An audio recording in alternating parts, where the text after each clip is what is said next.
Welcome to the Fear and Greed Business Interview. I'm Sean Aylmer. Reporting season is upon us. Again, it's an opportunity to find out not just how companies have performed, but probably more importantly, what the outlook is as well. I wanted to talk to one of our regular guests about the companies and trends he's keeping an eye on this earnings season. Remember, this information is general in nature, and you should always seek professional advice before making any investment decisions. Matthew Kidman is the principal of Centennial Asset Management. Matthew, welcome back to Fear and Greed. First time in 2024. First of many, I'm hoping. Happy New Year, Sean. Yep, looking forward to it.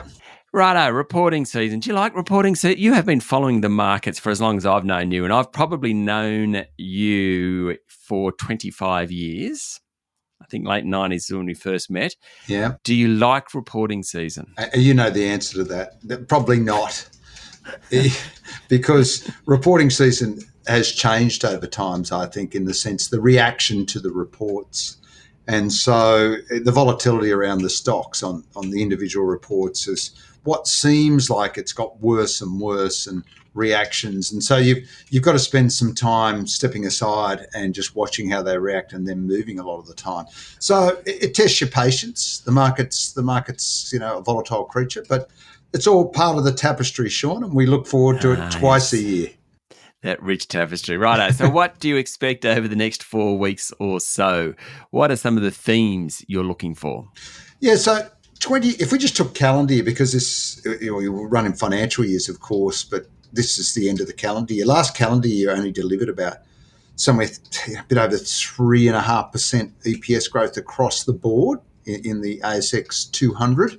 It really dragged down by energy stocks and to a lesser extent property stocks, where we saw energy, obviously oil prices were down, and property stocks, their interest bills were up because of the rise in official rates, and that meant that their bottom lines were hit. So that dragged it down. The underlying rest of the market, or ex those sectors, was okay, but it is slowing. And so we're in this funny position. If you ask me, what do I expect?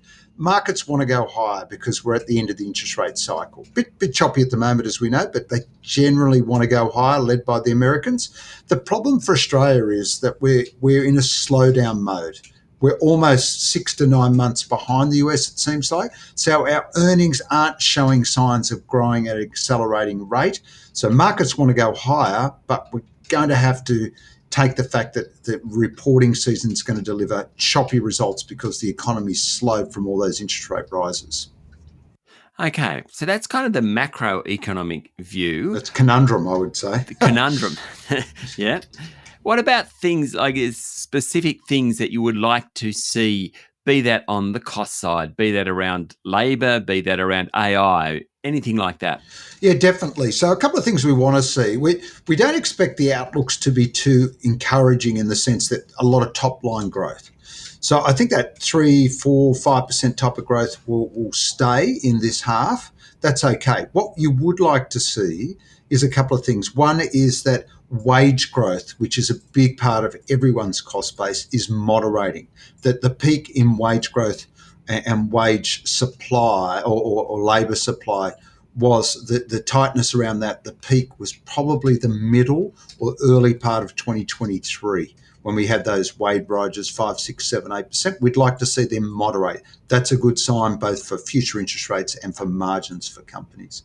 The other thing we would like to see is that companies have materially lowered their cost base over the last 6 or so months, and say that they will keep costs flat for a while, because that's the environment we're in. The top line's not growing, so good companies will keep control over their cost base. Now, one of those big costs that stung everyone last year was the interest bill, because interest rates went up, you had any debt and you got stung. So paying down debt, keeping a lid on wages, maybe even having to lose a few people or restructure your workforce so the cost isn't as big, and things like that are working in their favour, definitely.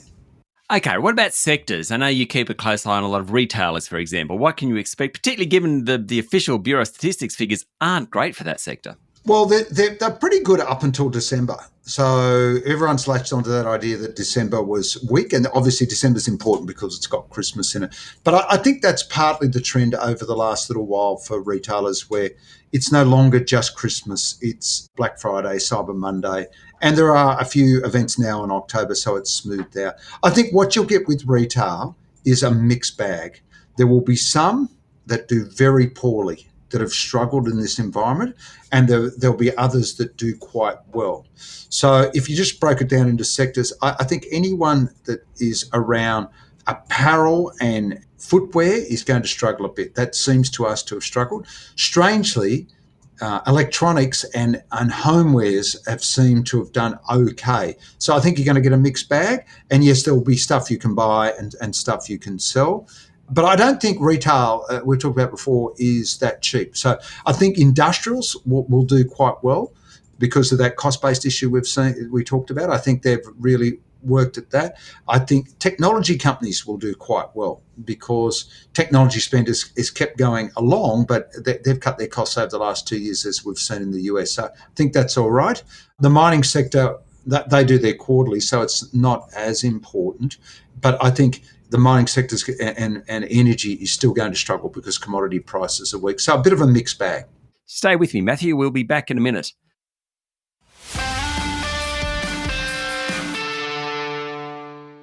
My guest this morning is Matthew Kidman, Principal at Centennial Asset Management.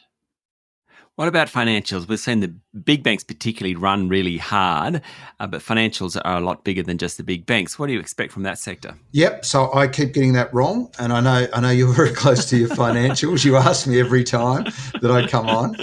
And whichever way you cut it, the big banks are expensive now. That doesn't mean they can't keep running, because I think what was interesting, and I think what might be really good for the non-bank financials, is that the all-important housing market, two things are happening there that have encouraged people. One is that the net interest margin that everyone's concentrated on the last couple of years, I think it's stabilised and could improve in the outlook. It kept getting crunched because margins weren't as good as what they were, say, 2 or 3 years ago, so the margin was coming down. I think they're starting to stabilise. Good sign. But more importantly, what makes these banks run and other lenders, and there are a lot of non-bank lenders out there these days, is the actual housing market, which is the biggest market in Australia for lending, as everyone would know, is showing some more growth. So bottom of a cycle, it might grow at 3%. Top of a cycle where things are going well, 7 or 8%. We were heading towards 3%, but recently data showed it's probably growing at 5 to 6%. That's pretty healthy, and that's kicked along those banks. And I think that if that can maintain, that will be a really good sign for those financials going through the rest of the year. I just want to talk about AI, because I think it was last time around 60% of companies said that they had doing something with AI. Now, that's just a sentence. Whether or not they're actually doing anything or just sitting in a room chatting about it or actually using ChatGPT, there's a huge spectrum there. Do you want to see companies talking about that sort of stuff? Not really, unless it's substantive, unless they can show us the tangible benefits of it. I think what they can tell you is that, look, we're spending money on development and using technology to our advantage. But people that just come to us and say, look, we've got this great investment AI, it's going to save all this money. It probably will over the goodness of time, but it's probably going to have false starts. So AI is something that's gone from maybe somewhere in a pitch deck to front part of a pitch deck, because ChatGPT just forced everyone to look at it.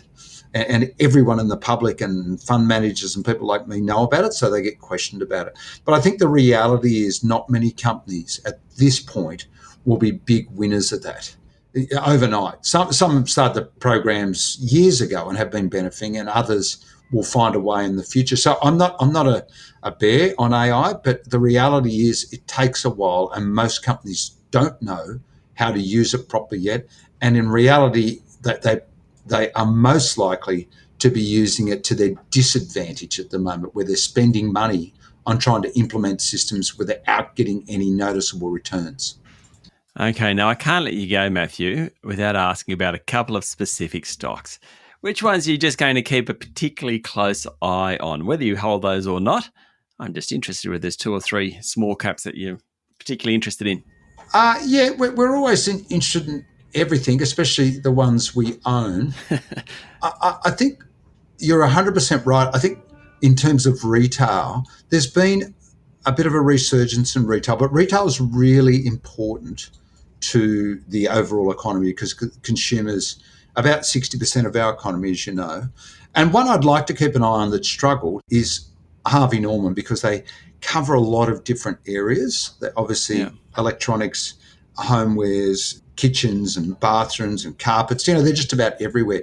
They will give you a good read because they've struggled since COVID ended. And I think they're a good bellwether. JB Hi-Fi, their kind of rival, seems to tick most boxes and doesn't give you a good idea on the general economy like Harvey Norman, who are a bit more mature. So I think that's really important. I think the other area, and you've already touched on it, is the non-bank financials. So a lot of them are trading at big discounts to their book or decent discounts.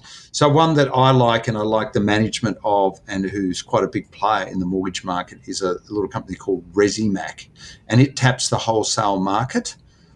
It doesn't use deposits to fund its loans. And I think they are a really interesting company in the sense that they've got scale, but those issues that we talked about before, net interest margin and home loan growth, will start to show up in their books if we're right. Now, that will be a real bellwether for the Australian economy because the consumer and the housing market is the domestic driver, while mining and agriculture is the external, the exports, and we know they've gone pretty well. So I'd like to see the internal engine telling us it's hit bottom and they're going okay, because the lead indicator for all recoveries out of an interest rate cycle is the consumer. They switch on first. They switch on 6 months before corporates do, who then start to spend capex, or governments or whoever.